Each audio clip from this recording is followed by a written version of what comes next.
What's up, guys? It's your boy Phil Shocker, the NC Tedrick here with our VBL Week 2 Team Builder here. We are here, we have not played our Week 1 game just yet. As I'm recording this video, obviously I'll probably post the Week 1 game before this video goes up, obviously, so, yeah, but we are here for Week 2. If you guys can't hit the like button if you haven't already, subscribe, join the Phil Shocker crew today, because you'll be friendly with the king of the crew.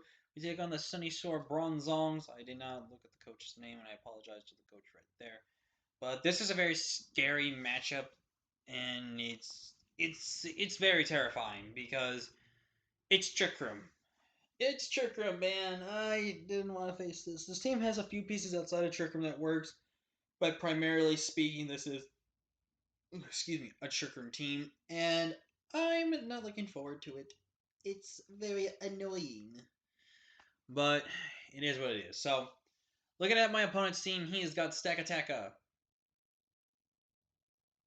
I thought I was hearing something there. He's got Stack Attack, Load Marowak, Bolton, Ferroseed, Baby Ferroform, Braviary, Keldeo, Togekiss, Hydreigon, Claydol, and Behemoth. I don't think he brings his Psychics to this matchup. His Psychics really don't match up well against any of my Mons. Like, I've got a Dark type, I've got a Bug type, and then you just look at I have a Ghost type. Like I have really good offensive checks to his Trick Room user, and plus, if he probably tries to bring a semi trick brings full Trick Room, I basically encounter that with one of my mons. So there's that. But so looking at the mons next, Hydreigon has a decent chance to come, but there's a good amount of my team that kind of checks Hydreigon and kind of can 1v1 it if it's in the right situation. Togekiss is something I could expect him to bring over potentially Braviary, but I feel like when he knows that he's got a hazard setter, and looking at the fact that I do need to bring hazard removal versus my team, I think he brings Braviary for that Defiant set, because he knows that if I see Skuntanks, he brings Skuntank on me and hopefully tries to get Defiant boost in that type of situation. So, yeah. But look at the 6 I see him bring. I think 100% he brings a little bit Love Shack against me, because Stack Attack just offensively is super good versus me. I have no clear way to handle it. I do expect it to be the Lonely Attack set. I expect something like Trick from Jar Ball, either Rock Slide, Stone Edge, and then a Heat Crash for Ferroform. I think Lone Marowak makes a lot of sense because of Trick Room. Also, Lone Marowak is very good offensively versus my team. I only have very few counters to that thing. Bolton, I think, definitely comes. There's a good amount of stuff it can check and kind of have the coverage for. I could potentially see a Choice Band set. I could maybe see Choice Scarf, maybe Bulk Up as well. But there's a good couple of things. I think Ferroseed makes a lot of sense because of one Trick Room, which doesn't really help it too much, but it can kind of be annoying. It definitely probably brings dual hazard and spikes and stealth rocks, maybe Thunder Wave potentially, definitely Leech Seed, but I definitely think this thing can be really annoying. And like I said, with Braviary gives him an optional defogger for this week. I think it's going to probably be one of his choice Scarf users potentially, or a heavy duty boots semi defensive set, just to be kind of annoying for my team and just to bait in the potential defog aspects and stuff like that. And I think lastly, Keldeo comes. I think Keldeo's got a relatively good matchup versus me. I think Keldeo can just put a lot of offensive pressure, and I'm either expecting a Specs or Scarf Keldeo. I'm more so leaning to Scarf Keldeo, just so he can be faster in everything on my team, except for Crobat, but Crobat most likely will never run Scarf. So if he pretty much runs Scarf, he's faster than everything on my team, and I have no way to stop that. So definitely something I had to be on the lookout for. But looking at this matchup, I wanted to bring pieces that prevent him from just spamming Trick Room versus me, and just kind of ways to counter that. So yeah, that's going to be the theme of this plan. So let's go ahead and get into this build. We first have Chomp here, my boy Garchomp here, Shark here, holding that Dragon Fang because he does have a Fairy type, but I don't expect his Fairy type to come to this matchup when his Fairy type kind of just loses to a good amount of my team. So even though the Fairy type does have coverage versus my team, I actually just changed Brick Break off of Rock Slide just in case though. We are running Swords Dance, Earthquake, Scale Shot, Rock Slide, Adamant Nature with 76 in HP, Max Attack, Adamant, 180 in the speed. Now the speed guarantees I am faster than any form of a Braviary, and plus when I Scale Shot, I am faster. The only thing that is faster than me then, if I don't go for a second Scale Shot, is Keldeo. But that's hopefully where Swords Dance comes into play. Swords Dance, and if he goes into something like, say, the Keldeo, then that's very, very good because then I can go that. But the best thing is, too, is if he goes into Togekiss and Togekiss is not Choice Scarfed, I can Rock Slide, knock that thing out, guaranteed, as long as I don't miss. And then once Keldeo comes in, I just click Scale Shot, and Scale Shot with Boosted Dragon Fang should pretty much pick up the KO at +2. And then after that, I pretty much go on a tear. The only things I can take on this thing is Stack Attack with the Shuka Berry, but even at +2, unless he's a physically defensive Stack Attack set to build on physical defense boost, Stack Attack, even with Shuka Berry, if it's the lonely set, is guaranteed knocked out with a +2 Earthquake, which is very, very good to know. Ruskin's really good this matchup because he really chips down some of his main physical attackers as well. I can live at least one hit from the Bolton as long as it is on Choice Band, which I don't think he runs this matchup. I think Choice Band's not very good in this game. I think kind of a Light 4 bulk up or maybe Expert Belt subset kind of helps too. Maybe a Shook Up Berry set as well. It's just I think overall Bolton can be pressured hard. But if I get a Scale Shot, I'm faster than that thing. And the only thing I would be scared of again is probably relatively Choice Scarf Hydreigon if Hydreigon is Choice Scarf, and a relatively Scarf Bolton and Keldeo something like that. Up next, we're reading Pharaoh this week. Pharaoh's very good, and I contemplated on my Pharaoh set for a very, very, very long time. I really was thinking, what do I do to make Configuriga such a threat? I was thinking of doing something like Trick Room, Will-O-Wisp, Body Press, Shadow Ball, but then it didn't really do too much that I would want it to do. It's neutral against something like, say, the Braviary. I might change this set, but for right now, we're running Will-O-Wisp, Trick Room, Shadow Ball, and Shockwave. Wow, why Shockwave? Well, Shockwave hits both the Braviary and Keldeo for super effective damage, which is really good. Shadow Ball is my main spam because I can pretty much spam that. But again, I might change this to a physically defensive with Body Press just because it can, under Trick Room, handles the Hydreigon. It can still handle Braviary, as Braviary can only spam a normal type attack against me. I could also, in theory, go with Trick Room Iron Defense, kind of like the set we were running last week, pretty much the same set. But I think having Will-O-Wisp is just very, very important because Will-O-Wisp is very, very good to cripple a lot of his good offensive mons.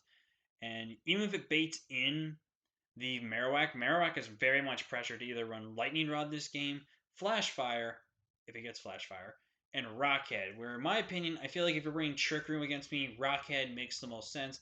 And if not, Lightning Rod, just because you can stop any momentum shifting away from your team and basically get to force a KO or something like that. So, because Marowak and Poltergeist is very, very scary, and I do expect it to probably most likely be the Fit Club set because Fit Club really, really helps any form of a Marowak, so that's very good.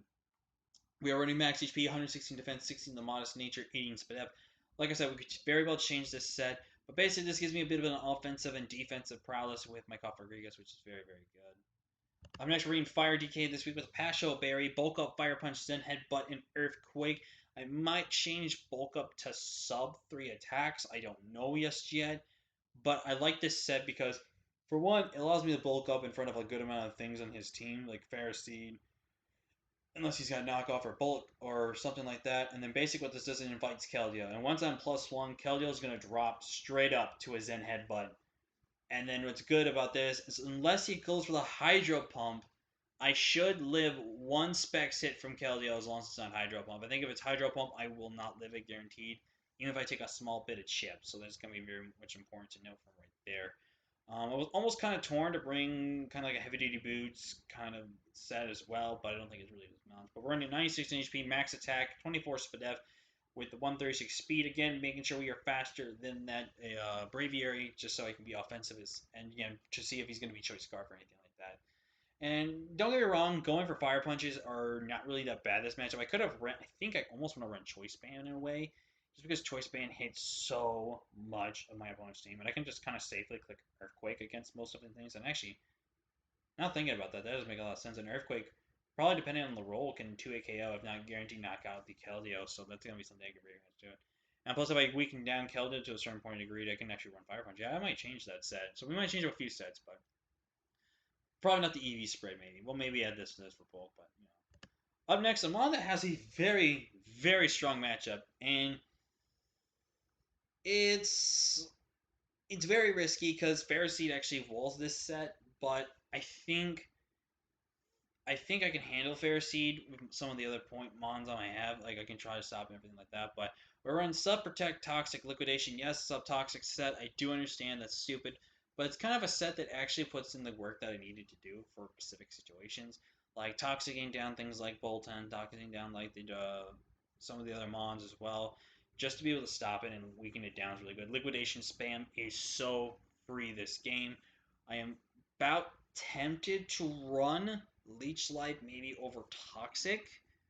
That way I can 1v1 the Pharisee, since Pharisee most likely can never break my sub. And plus, if I don't have something like, because I can just go for liquidation spam if I have to, because water bubble boosts my attack on that.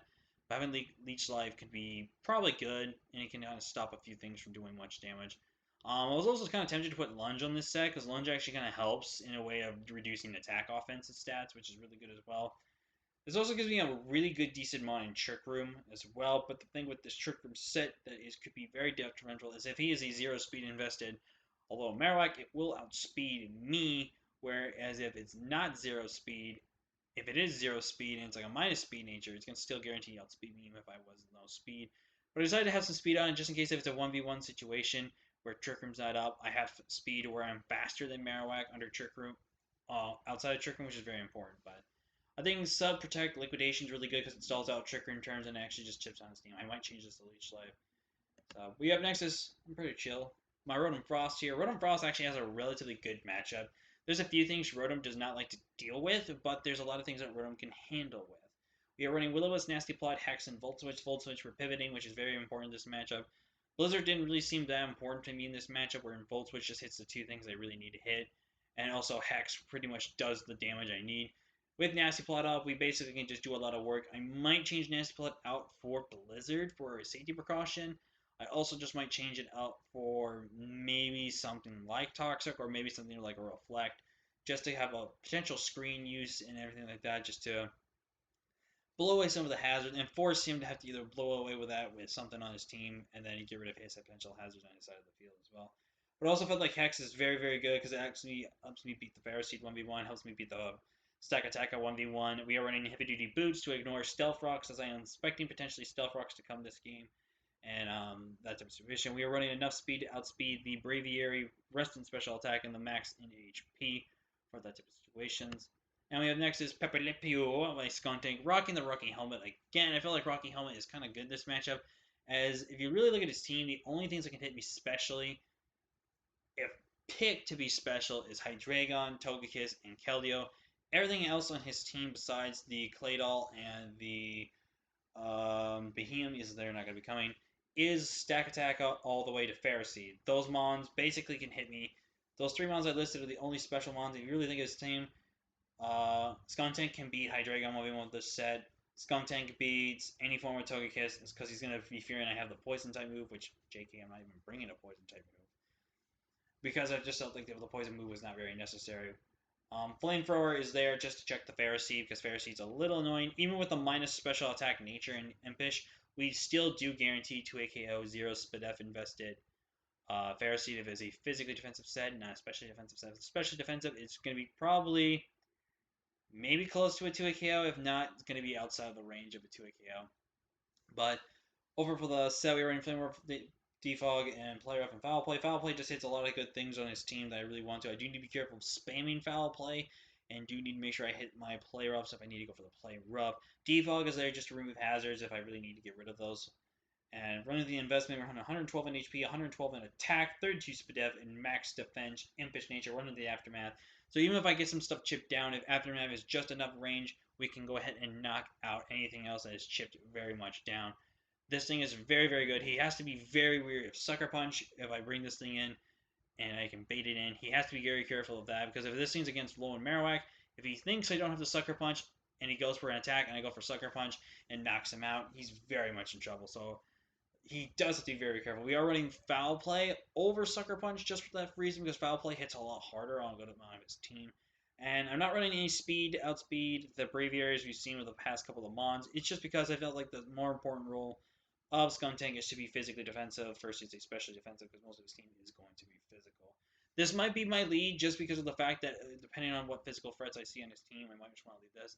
And plus, if he does potentially leave the Hydreigon, either if it's a Dragon Dance setup, can switch out and go from there. It also can bring in Keldeo, and I can just stop Keldeo in its tracks as well from a knockoff or something like that. So that's going to be the team. I am going to look at pretty much rechanging my Fire DK, my Pharaoh, my Hunter, my Rotom. I think those four I'm going to relook at some sets and think about something.